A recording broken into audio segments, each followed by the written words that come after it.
ஆண்டவராகிய இயேசு கிறிஸ்து நமக்காக பாடுபட்டு மரித்தார் அப்படிங்கிறது எவ்வளவு மீனிங்ஃபுல்லான ஒரு விஷயம் அப்படிங்கிறத தெரிஞ்சுக்கிறதுக்காக ரெண்டு முக்கியமான விஷயத்த நான் உங்களுக்கு இன்னைக்கு சொல்ல போகிறேன். கேட்டு முடிச்ச பிறகு உங்களுடைய விசுவாசம் பல மடங்காய் பெருகுகிறத கட்டாயமா பார்ப்பீங்க. முதல் விஷயத்தை சொல்றேன் கேளுங்க. ஆண்டவராகிய இயேசு கிறிஸ்து எருசலேமிலிருந்து இருந்து கொல்கதாவுக்கு அழைத்து செல்லப்படுகிறார். அவருடைய தோளின் மீது சிலுவையின் பலகைகள் வைக்கப்பட்டிருக்கிறது. அதை தூக்கி கொண்டு எருசலேம்ல ரொம்ப கிரௌடடான வழியில அவர் நடத்தி செல்லப்படுகிறார். ஏன் அப்படின்னு சொன்னா அதுக்கு ஒரு ஹிஸ்டாரிக்கல் பேக்ரவுண்ட் இருக்குதுங்க. ரோம சாம்ராஜ்யம் எப்படிப்பட்டது அப்படின்னு சொன்னா அவர்களுக்கு எதிராக யாராவது கிளர்ச்சி செய்தா அவங்கள கொடூரமான முறையில கொல்லுவாங்க. அதுக்கு ரெண்டு காரணம் இருக்கு. ஒரு காரணம் என்ன அப்படின்னு சொன்னா அந்த மனிதன் தண்டனையை பெற வேண்டும். ஒண்ணு.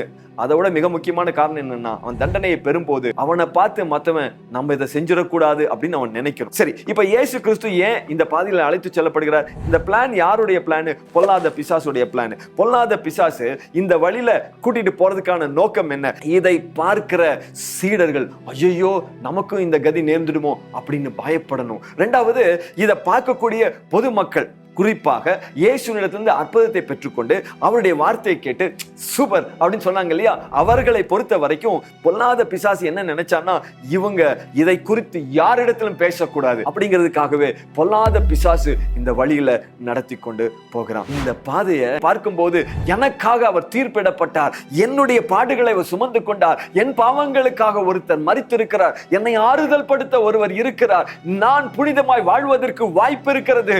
எல்லாத்தையும் இல்லை நம்ம தியானிக்கும் போது எப்படி இருக்குதுன்னா ஒரு புதிய பலம் வருதுங்க.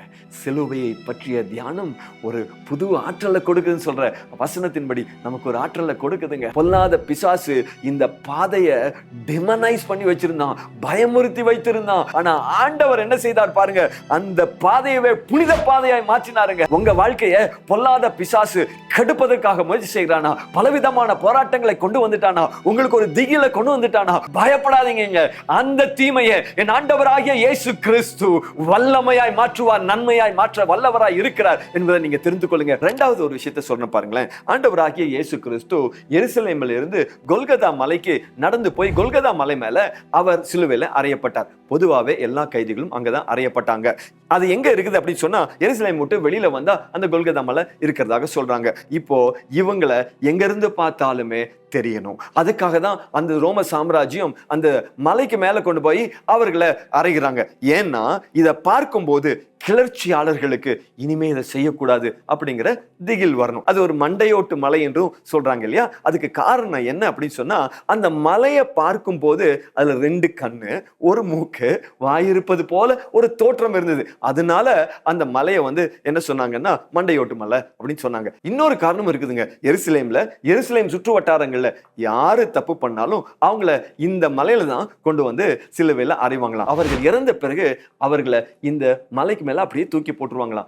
மீதம் இருக்கக்கூடியது அந்த எலும்புக்கூடுகள் தான். அதனால கூட அந்த மலைக்கு மண்டையோட்டு மலை என்று சொல்லி வந்தாங்க. நீங்க நல்லா யோசிச்சு பாருங்க, இப்படி ஒரு மலை பக்கத்துல நம்ம போவோமா? ஆனா இயேசு கிறிஸ்து அந்த இடத்துக்கு வந்தாருங்க, உயிரை விட்டாருங்க. அந்த கல்வாரி மலையை பற்றி உலகம் முழுவதும் 2000 ஆண்டுகளாய் புகழ்ந்து போற்றி பாடிக்கொண்டே இருக்கிறாங்க. அந்த இடம் புனித தலமாய் மாறிவிட்டுச்சுங்க. இன்னைக்கு உங்களுடைய வாழ்க்கை இந்த மண்டையோட்டு மலையை போல இருக்கிறதா? புறக்கணிக்கப்பட்டு இருக்கிறீங்களா? நீங்க தள்ளுண்டவர்களா இருக்கிறீங்களா? யாரும் உங்களை ஏற்றுக்கொள்ளலையா? நீங்க ஒரு மோசமானவங்க அப்படிங்கிற ஒரு பேர் உங்களுக்கு இருக்குதா? Don't bother. என் இயேசு உங்க வாழ்க்கையில வந்துட்டா உங்க வாழ்க்கை சிறப்பா மாறிடுங்க. உங்க வாழ்க்கை மற்றவர்களால் கொண்டாடப்படுகிற வாழ்க்கையாய் மாற முடியுங்க.